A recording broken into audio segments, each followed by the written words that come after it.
आजच्या भागात आपण पाहणार आहोत. आता सिद्धूला भयंकर असा राग आलेला असतो आणि म्हणूनच सिद्धू आता चिडूनच आता त्या इन्स्पेक्टरची कॉलर धरतो आणि त्यांना चांगलाच जाब विचारत असतो. दुसरीकडे भावना जी असते ती आता बाहेर गेलेली असते आणि तेवढ्यातच ना तिथे आता भावनाच्या समोर नीलांबरी उभी असते. नीलांबरी रडायचं नाटक करत असते आणि नीलांबरी रडतच आता म्हणत असते की माझ्याच नशिबात हे दोष आहेत. त्यावर तिथं भावना जाते आणि भावना नीलांबरीला म्हणते की काय झालं आहे नीलांबरी ताई, तुम्ही का रडत आहात? तर नीलांबरी आता म्हणू लागते की भावना तुला काय सांगू, शब्दातही मी व्यक्त होऊ शकत नाही, एवढी बिकट अवस्था माझी झालेली आहे. नेमकं काय झालं आहे सांगू शकता का, सांगा ना. असं बोलून आता भावना नीलांबरीला विचारते. त्याच वेळेला नीलांबरी आता तिला रडत सांगते की मला कधीच या घरात मान मिळालेला नाही जसा तुला मिळतो. म्हणजे प्रत्येक वेळेला मी माझ्यासाठी खूप प्रयत्न केले मान मिळवण्याचे, पण मला हा मान कधीच दिला नाही जो मान आज तुला आई देत आहेत. कारण मी सुद्धा या घरात मोठी सून आहे, पण तू बघतेस ना, तू आल्यापासून बघतच असशील की मला या घरात किती किंमत दिली जाते ते. असं देखील आता खरं तर जे आहे ती हे सगळं गोष्ट ती आता भावनाला सांगत असते आणि भावना जेव्हा या सगळ्या गोष्टी ऐकते ना, तेव्हा मात्र आता भावनाला सुद्धा धक्का बसतो. भावना म्हणत असते की नेमकं काय झालं आहे मला सांगाल का? त्याच वेळेला आज जो काही भावना आणि सिद्धूला पूजेचा मान दिला गेलेला असतो ना, त्यावरूनच खरं तर नीलांबरीला हा मान हवा असतो, याचसाठी ती रडून नाटक करून दाखवत असते. पण भावनाला हे कळत नसतं. भावनाला ती म्हणत असते की बघा ना, आज तुम्हाला इतका चांगला मान दिला, पण हा मान कधीच आम्हाला दिला आला नाही. म्हणजेच मला ना कधीतरी असं वाटतं की आमचंच कुठेतरी चुकतं आहे का? म्हणजे बघा, आम्ही भरपूर प्रयत्न केले या घराला सावरून घेण्यासाठी, या सगळ्या गोष्टी व्यवस्थित घडण्यासाठी, पण आम्हाला कधीच यामध्ये विचारलं गेलं नाही. तर दुसरीकडे मात्र आता पाहायला मिळतं की जयंत हा आतमध्ये गेलेला असतो आणि जयंत पाहत असतो की कशी सगळी कंडिशन आहे. डॉक्टरांनी सांगितलेलं असतं की आजी कोमात आहे, अजूनही ती बाहेर आलेली नाही. पण आता डॉक्टरांनी जास्त वेळसुद्धा इथे ठेवू नका आजीला, हे सुद्धा आता स्पष्टपणे सांगून टाकलेलं असतं. त्यामुळे आजींना घरी घेऊन जायचं असतं. मग काय, आता आजींना घरी घेऊन जायचं असतं. तर काही झालं तरीसुद्धा आजी ज्या आहेत त्या लवकरात लवकर बऱ्या व्हाव्यात यासाठी आता त्यांचं घरी घेऊन जायचं ठरत असतं. पण आता आपण घरी जाऊन यांची व्यवस्थितपणे काळजी घेऊया असं देखील त्यांचं बोलणं सुरू असतं. पण त्याच वेळेला आता जयंत म्हणतो की आई आणि बाबा, तुम्हाला एक मी सुचवू का?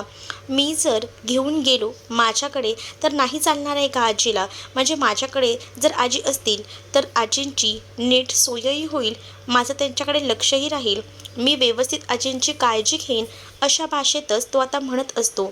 त्यावर ही सगळी गोष्ट ऐकून आता मात्र श्रीनिवास जे आहेत ते म्हणत असतात की तू एवढं स्वतःहून आपुलकीने या सगळ्या गोष्टी बोलतोयस त्यासाठी खरंच खूप सॉरी. आणि पण मी तुला एक सांगू का, की खरंच तू जेवढं काही आमच्यासाठी आत्तापर्यंत केलं आहेस ना, ते माझ्यासाठी खूप आहे. पण आता प्लीज नको. पण जयंतला काही झालं तरी आजीवर लक्ष ठेवायचं असतं ना, त्याचसाठी जयंत ही ट्रिक जो आहे तो फॉलो करत असतो. आणि तो आता म्हणत असतो की नाही, काही झालं तरीसुद्धा मला जे आहेत ते आता काही झाले तरी प्रयत्न करायचे आहेत आणि त्याचसाठी मी हे सगळं काही करतो आहे. म्हणजेच त्याला ना आता आजीला बरं करायचं असतं. मुळात आजीला बरं करायचं हे एक बहाणा श्रीनिवासांकडे देत असतो, पण त्याला आजीकडे व्यवस्थित लक्ष द्यायचं असतो आणि त्याचसाठी त्याने ही स्ट्रॅटेजी फॉलो केलेली असते. आणि त्यामुळेच तो आता म्हणत असतो की मी माझ्याजवळ जर आजी असेल तर मी व्यवस्थितपणे तिची काळजी घेऊ शकेन. सोबतच जानूसुद्धा आहे. मला असं वाटतं ना की जानूवर आणि आजीवर व्यवस्थितपणे मी लक्ष देईन आणि म्हणूनच मी तुम्हाला सांगतोय की जानूचीही काळजी मी घेऊ शकतो आणि सोबत आजीचीसुद्धा. वाटल्यास तुम्हाला जर असं वाटत असेल ना की आई तुम्हीही चला ना सोबत, तिथे जर तुम्ही असलात ना सोबत तर अजून बरं पडेल, मला काहीच हरकत नाही आहे, तुम्ही तिथे आलात तरी बाबा तुम्ही चला. तर आजीला आता तिथं घेऊन जायला सगळीजणं तयार झालेली असतात. मुळात जानूही म्हणत असते की हां, हा बरोबर बोलतोय, जे काही बोलतोय ते मलासुद्धा असंच वाटतं की आजीला मी घेऊन जाते आणि आजीची जेव्हा आम्ही व्यवस्थितपणे काळजी घेऊ तेव्हा आजी लवकरच बरी होईल हे सुद्धा आता जानूला वाटत असतं. म्हणून जानू आता होकार देते आणि आता जानूला घरी जाऊन ना या जयंतची मस्ती चांगलीच उतरवायची असते आणि त्याचसाठी तिचे आता प्रयत्न सुरू असतात. तर दुसरीकडे मात्र आता जयंत जो आहे त्याने तर आता सगळ्या काही गोष्टी सांगितलेल्या असतात आणि जेव्हा तो या सगळ्या गोष्टी सांगतो तेव्हा मात्र आता श्रीनिवास आणि लक्ष्मीच्या डोळ्यात पाणी येतो. त्यांना असं वाटत असतं की काय ना त्यांचा जावई किती शूर आहे, किती दष्टपुष्ट आहे आणि एवढी सगळी जबाबदारी घेतो. पण त्यांना कुठे माहिती आहे की त्यांच्या जावयाचा नेमका प्लॅन काय आहे तो तो फक्त जानूला माहिती असतो. जानूला या सगळ्या गोष्टी एकदम व्यवस्थितपणे कळलेल्या असतात आणि त्यामुळेच आता जानूला आपल्या आजीला घरी घेऊन जायचं असतं आणि त्यासाठी तिचे प्रयत्न जे आहेत ते आता सुरू असतात. ती आता सरळ सांगते की हो मी आजींना घेऊन जाते आणि जेव्हा आजींना घेऊन जायचं ठरतं तेव्हा मात्र आता बऱ्याच गोष्टी ज्या आहेत त्या तशा पद्धतीनं घडत असतात. तर दुसरीकडे मात्र आता सिद्धूने आधीच त्यांना वॉर्निंग दिलेली असते की बघा जर तुम्हाला ह्या सगळ्या गोष्टी शक्य होत नसतील ना तर तो पोलिसांना सरळ सांगतो बघा तुम्हाला मी शेवटची संधी देतोय, नाही शक्य तर मला माझ्या पद्धतीने काही करता येतं. आणि जिथे ते हवालदार असतात ना ते सुद्धा आता सिद्धूच्याच बाजूने असतात. म्हणजेच ते आता म्हणत असतात की सर तुम्ही जे काही करताय ना ते चुकीचं करताय आणि मुळात आहे ना तुम्ही ज्या काही गोष्टी करताय ना त्याची आम्ही वर कंप्लेंटसुद्धा करू शकतो आणि एकदा का वर तुमची तक्रार केली तर तुम्हाला कोणीही वाचवू शकणार नाही, अगदी कोणीही म्हणजे कोणीही, असं देखील आता ते बोलून त्याला मुद्दामून त्रास देत असतात. आणि जेव्हा या सगळ्या गोष्टीचा आता त्रास दिला जातो ना तेव्हा मात्र आता मुद्दामूनच खूप जास्त आता भडकलेले असतात ते म्हणजे इन्स्पेक्टर आणि ते सिद्धूवर हात उचलत असतात. कारण आता सिद्धूनं एकदमपणे व्यवस्थित चाल करून त्या हवालदारांना सुद्धा आपल्या बाजूने केलेलं असतं आणि त्यामुळे ते हवालदार जे असतात ते सुद्धा आता धमकावत असतात त्या इन्स्पेक्टरना आणि तुम्ही हे चुकीचं करतायत असं बोलून त्यांच्यावरच आवाज चढवतात. आणि हे सगळं बघून मात्र आता सिद्धू म्हणत असतो की बघा आता हे तर काहीच नाही, हळूहळू बघा सगळ्या काही गोष्टी कशा पद्धतीनं माझ्या बाजूने होत आहेत ते, मग फक्त तुम्ही ट्राय करा की तुमच्या बाजूने काही घडणार आहे का, नाही तर बघा मग तुमचं काही खरं नाही, असं देखील सिद्धूनं आता सांगितलेलं असतं. आणि सिद्धूने आता फक्त 5 मिनिटाची मुदत जी आहे ती दिलेली असते.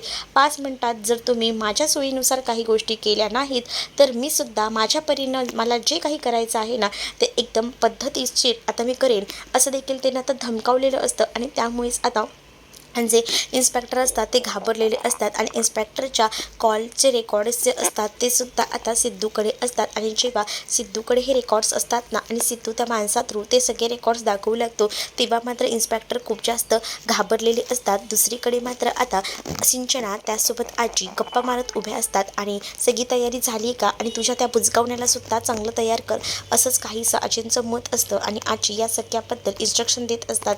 आणि जेव्हा आजी या सगळ्याबद्दल इन्स्ट्रक्शन देत असतात ना तेव्हा मात्र आता सिंचना हे सगळं काही सांगत असते, समजावत असते. तर पुढे मात्र आता आपल्याला पाहायला मिळतं की या सगळ्या गोष्टी तर योग्य रीतीनं होतच असतात. पण दुसरीकडे मात्र आता भावना तिथे आलेली असते आणि भावनाला असं वाटत असतं की काही झालं तरी हा सगळा जो मान आहे तिला आणि सिद्धूला नाही तर खास करून निलांबरी आणि त्याचसोबत इथे असणाऱ्या या दादांना द्यायला पाहिजे, असं देखील आता भावना बोलत असते. आणि भावनाला असं वाटत असतं की नाही कुठेतरी काहीतरी आपलं चुकतंय आणि आपण आपल्या सासूबाईंना समजवायला हवं. म्हणजेच रेणुकाने आतापर्यंत जे काही वेटीस धरलेलं असतं ना की काही झालं तरीसुद्धा तिला जे आहे ते या सगळ्यासाठी फक्त तयार करायचं असतं ते म्हणजे भावनाला. आणि भावनाच तिची लाडकी सून झालेली असते. त्याच वेळेला आता रेणुका म्हणत असते की मला हा काही निर्णय आवडलेला नाही आहे, तू जे काही बोलतेस त्या गोष्टी मला मुळात पटलेल्याच नाही आहेत. मला जर या सगळ्या गोष्टी पटल्या असत्या तर मी तेव्हाच या सगळ्याला होकार दिला असता, पण मला ह्या गोष्टी पटत नाही आहेत त्याला मी होकार देणार नाही. कारण आतापर्यंत निलंबरीला सुद्धा बऱ्याच जबाबदारी दिल्या होत्या, मागच्या वर्षी सुद्धा तिला ही जबाबदारी दिली होती पण तिनं ही जबाबदारी योग्यरित्या पार पाडली नाही आणि म्हणूनच तिला मला कुठचीही जबाबदारी द्यायची नाही आहे. कारण यावर्षी जे काही नवरात्रोत्सवात तू तुझं चॅलेंज पूर्ण केलं आणि सगळ्या जबाबदाऱ्या घेतल्या त्यापैकी कोणत्याच जबाबदाऱ्या आतापर्यंत निलांबरीने घेतलेल्या नाही आहेत आणि त्यामुळे निलांबरीला मला अजून कोणती दुसरी जबाबदारी ही द्यायची नाही आहे, असं देखील रेणुका आता शांतपणे सांगू लागते. आणि रेणुकाचं हे बोलणं ऐकून मात्र आता सगळेजण चकित झालेले असतात, कारण आता सगळ्यांना हेच वाटत असतं की काही झालं तरीसुद्धा हा जो काही मान आहे तो खरं तर नीलांबरीला मिळायला हवा. खास करून नीलांबरीने हा मान घ्यायला हवा आणि भावनाचं मत खरं तर पहिल्यांदा योग्य होते असं सिंचनासुद्धा म्हणते. पण या सगळ्याला नकार दिलेला असतो आणि या सगळ्याला नकार देऊनच आता सगळ्या काही गोष्टी ज्या आहेत त्या सगळ्या गोष्टी आता रेणुकाने सांगून टाकलेल्या असतात. रेणुका म्हणत असते की मला हा मान ना काही झालं तरीसुद्धा भावनालाच मिळवून द्यायचा आहे, कारण या सगळ्या लायकीची नीलांबरी नाही आहे. नीलांबरीला ऑलरेडी हा मान दिला होता, पण नीलांबरी तो मान घ्यायच्या लायकीची नाही हे सुद्धा स्पष्टपणे आता म्हटलेलं असतं. आणि त्यामुळेच आता खूपच जास्त संताप जो आहे तो नीलांबरीला आलेला असतो. नीलांबरी विचार करते, आपण या घरासाठी आतापर्यंत किती काही गोष्टी केल्या, पण ह्या लोकांना आपल्याबद्दल खरंच काहीच वाटत नाही असा सुद्धा विचार तिच्या डोक्यात येत असतो. पण ज्या काही गोष्टी आतापर्यंत ठरवलेल्या असतात ना, त्या परफेक्टली तशाच गोष्टी ज्या आहेत त्या आता घडत असतात. आणि म्हणूनच रेणुकाने फक्त हा मान भावना आणि सिद्धूला द्यायचं असंच ठरवलेलं असतं. आणि या सगळ्या गोष्टीचा राग जो आहे तो नीलांबरीला येतो. नीलांबरी विचार करते की आता कुठेही भावना आलेली आहे आणि या भावनाला एवढा मान दिला जातोय, पण हा मान मला दिला जात नाही आहे याची भीती आता तिला कुठेतरी वाटत असते. आणि म्हणूनच आता ती या सगळ्याबद्दल बोलू लागते. पण आता या सगळ्याचा चुकीचा अर्थ जो काही आहे तो आता नीलांबरीने काढलेला असतो. भावना समजवायचा प्रयत्न करते, पण आता भावनाचं कोणी देखील काही ऐकून घ्यायला तयार नसतं. सरळ सांगून टाकलेलं असतं की रेणुकाने मला काही ऐकून घ्यायचं नाही आहे, माझा निर्णय झाला आहे आणि त्या निर्णयामध्ये मी कोणतेही बदल करणार नाही असं देखील ती आता म्हणू लागते.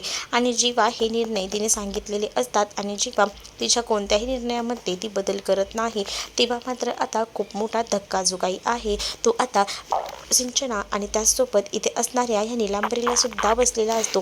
नीलांबरीसुद्धा विचार करते की म्हणजे या घरात आपल्याला काडी मात्र ही किंमत नाही, जशी किंमत दिली जाते तशी किंमत भावनालाच आहे. आपल्याला या घरात काडी मात्र ही किंमत नाही हे मात्र आता तिला चांगलंच कळून चुकलेलं असतं. आणि त्यामुळे ती आता खूपच जास्त विचार या सगळ्या गोष्टींचा करत असते. तर दुसरीकडे मात्र भावनाला या सगळ्या गोष्टीचं वाईट वाटतं. भावना मात्र आता विचार करत असते की या सगळ्या गोष्टी खूप चुकीच्या पद्धतीने घडल्या आहेत, म्हणजेच या सगळ्याचा जो काही विचार तिनं केलेला असतो आणि त्यामुळे तिला असं वाटत असतं की या सगळ्यामुळे हा जो मान आहे तो द्यायला हवा होता आणि हा मान जर ह्यांना भेटला नाही तर ह्यांना किती वाईट वाटत असेल याचा विचार ती मनातल्या मनात आता करत असते. पण जेव्हा या सगळ्या गोष्टींचा विचार ती मनातल्या मनात करते ना, तेव्हा मात्र आता भावना जे काही समजून सांगत असते ते रेणुकाला पटत नाही. आणि रेणुकाने मुद्दामून या गोष्टी पटवून न घ्यायचाच निर्णय घेतलेला असतो, कारण तिनं आतापर्यंत चांगलंच ओळखलेलं असतं या नीलांबरीला आणि नीलांबरी या लायकीची नाही आहे हे सुद्धा आता तिला कळलेलं असतं. आणि म्हणूनच ती आता नीलांबरीला हा मान द्यायला बघत नसते. दुसरीकडे मात्र आता आजी या सगळ्याचा फायदा घेत असतात आणि त्या म्हणतात की काय गं नीलांबरी, तुझ्याबद्दलचा इतका पुळका या बाईला आला तरी कसा. आणि त्यावर नीलांबरी म्हणते की काही गोष्टी मला कराव्या लागत असतात आणि त्याच गोष्टी मी करते आजी, तुम्ही काळजी करू नका.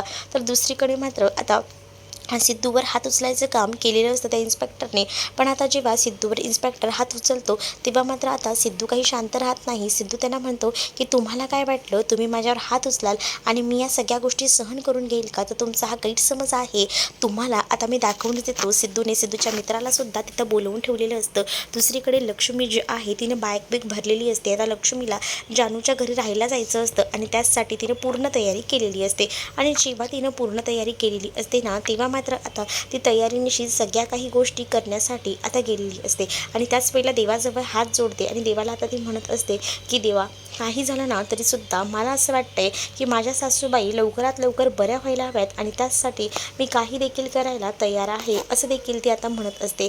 पण माझ्या सासूबाईंना लवकरात लवकर देवा बरं कर असं देखील ती म्हणून आता सगळ्याचाच विचार करू लागते. आणि जेव्हा या सगळ्या गोष्टीचा ती विचार करत असते ना, तेव्हा मात्र आता ती देवाला म्हणत असते की आतापर्यंत मी तर उपवास केला, पण अजूनही मी माझ्या सासूबाईंना बरं करण्यासाठी बरेच पर्याय करणार आहे असं देखील ती आता म्हणत असते.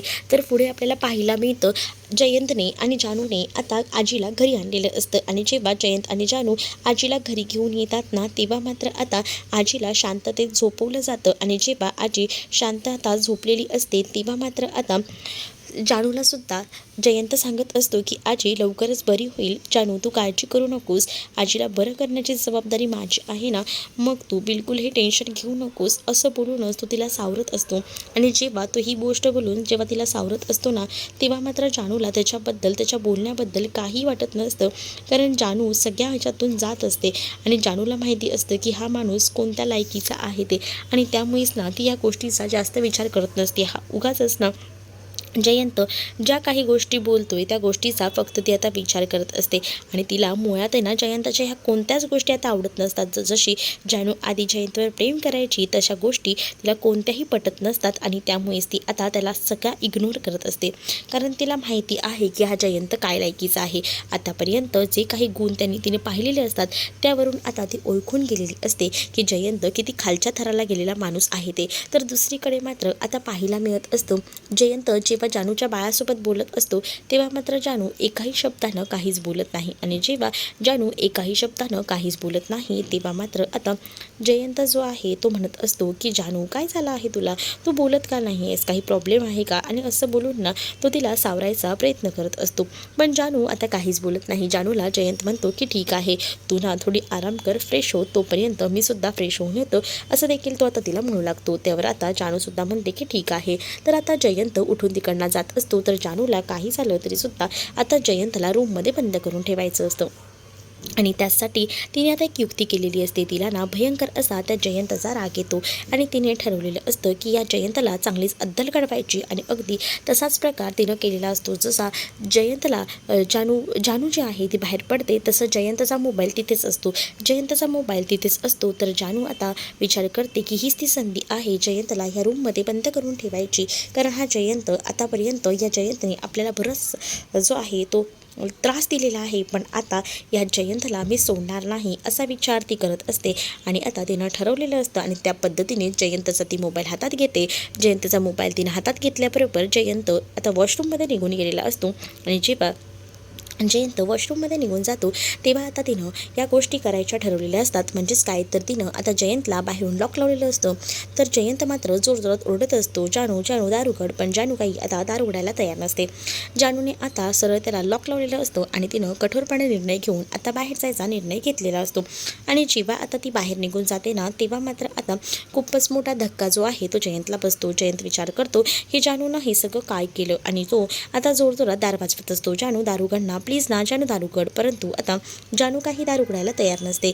जानूने आता ज्या गोष्टी ठरवलेल्या असतात ना त्या तिला पूर्णपणे तशाच गोष्टी करायच्या असतात आणि त्यामुळे आता ती माघारी हटत नाही. आणि जेव्हा तिने या सगळ्या गोष्टी एकदम कन्फर्मपणे केलेल्या असतात तेव्हा मात्र आता दुसरीकडे भावनाला खूप जास्त आजीची काळजी वाटत असते. आणि जेव्हा भावनाला आजीची काळजी वाटत असते तेव्हा मात्र आता भावनाने आता कॉल केलेला असतो. आणि भावना जेव्हा कॉल करून या सगळ्याबद्दल बोलत असते तेव्हा मात्र आता भावनाला सांगितलं जातं की आजी ठीक आहे, आता तू आजीची काळजी करू नकोस. त्याच वेळेला आता जे काही झालेलं असतं त्या गोष्टी आता सांगितलेल्या नसतात. कारण या सगळ्या गोष्टी जर भावनाला सांगितल्या तर भावना नक्कीच स्वतःला या सगळ्याचा त्रास करून घेईल. आणि जेव्हा या सगळ्याचा त्रास करून ती घेईल ना त्यामुळे आता या सगळ्याचा त्रास जर तिला झाला तर तिला वाईट वाटेल. कारण ती ऑलरेडी या सगळ्या टेन्शनमध्ये आहे आणि त्यामुळेच आता तिला या सगळ्याचा त्रास होऊ नये असाच हेतू खरं तर असतो. आणि त्यामुळेच आता भावनाला श्रीनिवास सांगतात की तू काळजी करू नकोस, आपल्या आजच आजीची सुटका झालेली आहे, म्हणजे आजीला डिस्चार्ज मिळालेला आहे आणि जानूच्या घरी तिला ठेवून दिलेला आहे,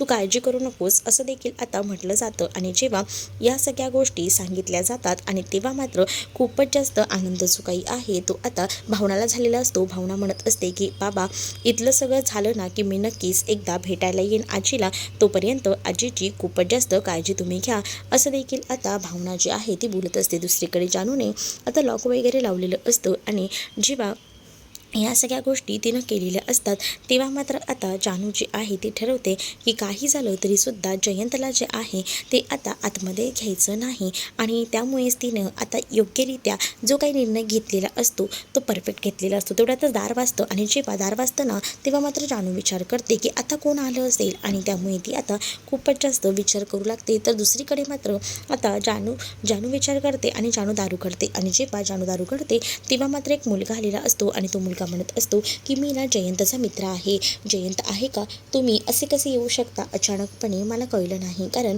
जयंतचा जरी मित्र आलेला असला तरीसुद्धा त्याने कॉल करून यायला हवं, कारण जयंताची सवयच आहे तो कोणालाही असा घरात घेत नाही. आणि मग तुम्ही कसे घरात येऊ शकता? नाही नाही, मी तुम्हाला घरात यायची परवानगी देऊ शकत नाही असं देखील आता डायरेक्टली सांगून टाकलेलं असतं. आणि जेव्हा या सगळ्या गोष्टी डायरेक्टली सांगितल्या जातात तेव्हा मात्र अहो वहिनी, तुम्ही ओळखत नाही का मला?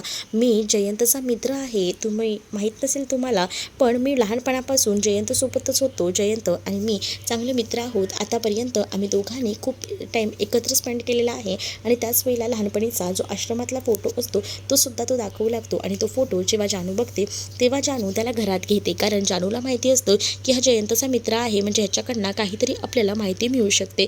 त्यामुळे आता त्याला आतमध्ये घ्यायचं काम जानू तर करते.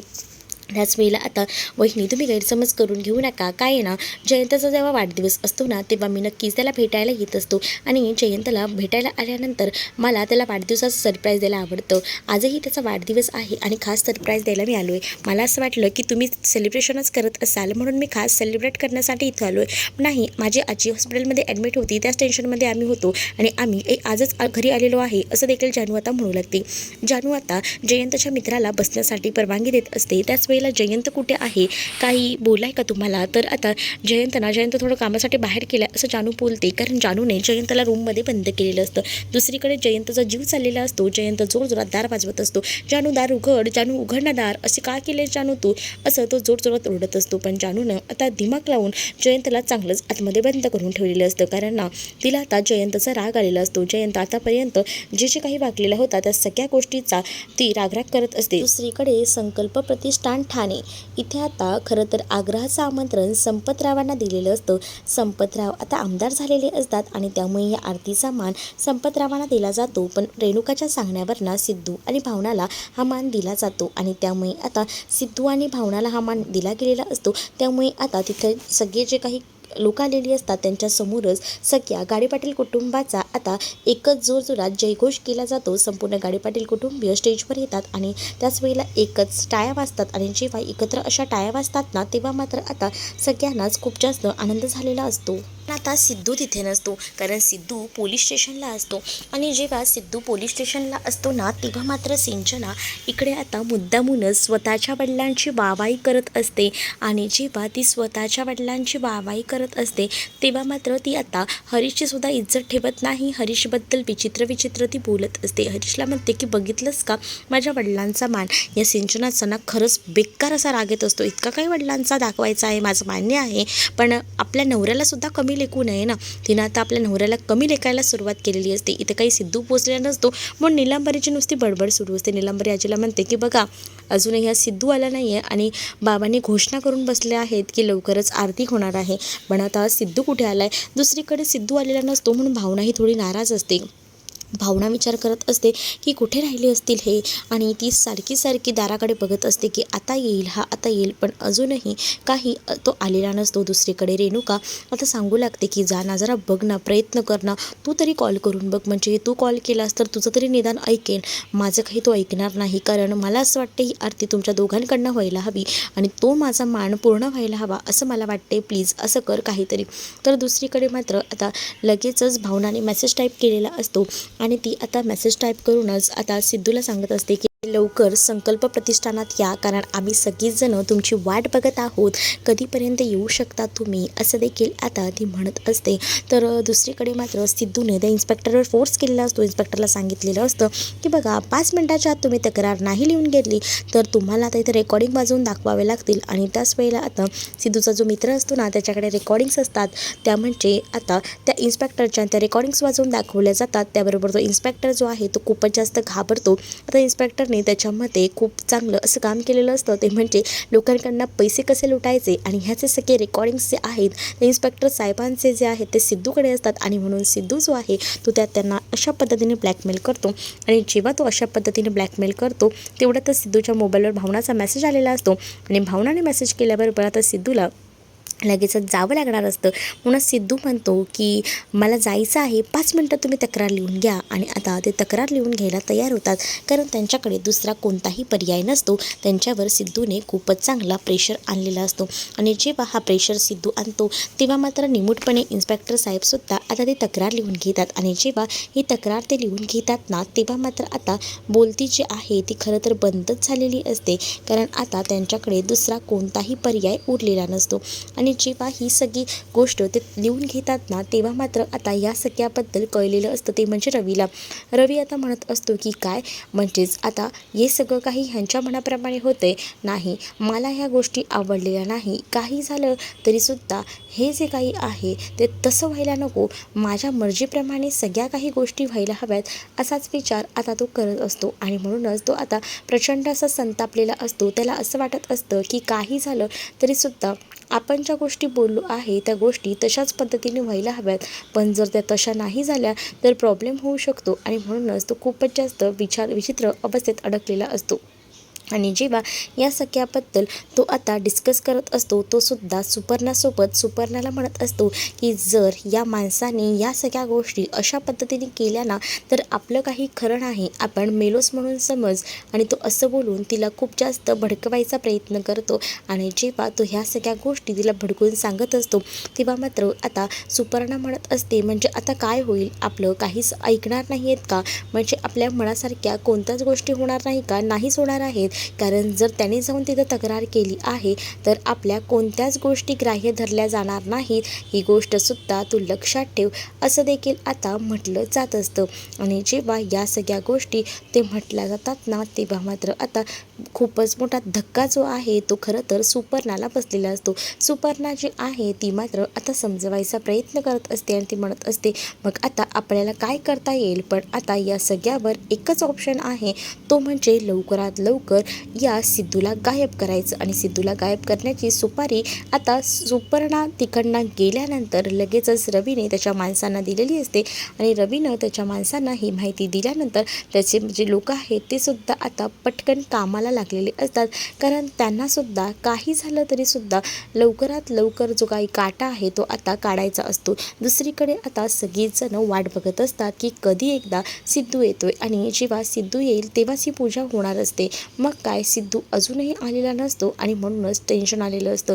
हा सिद्धू राहिलाय कुठे, काय करत असेल, अशा अनेक गोष्टी ज्या आहेत त्या विचारांमध्ये ती लोकं घेत असतात. म्हणूनच आता कळत नसतं की आता काय करावं काय नाही, आणि त्याच टेन्शनमध्ये असतात. मग काय, इकडे आता रेणुका म्हणत असते की चल तू तरी पूजेला सुरुवात कर. आणि या सगळ्या गोष्टी करतच असतानाच तेवढ्यातच आता ना नेमका ना तिथे सिद्धू येतो. आणि सिद्धूने औक्षणाच्या ताटाला हात लावल्यामुळे आता खूपच जास्त आनंद जो काही आहे तो भावनाला होतो. आणि भावना म्हणते आलात का तुम्ही, बरं झालं तुम्ही आलात, ते कधीपासून आम्ही तुमची वाट बघत होतो, असं देखील आता म्हटलं जातं.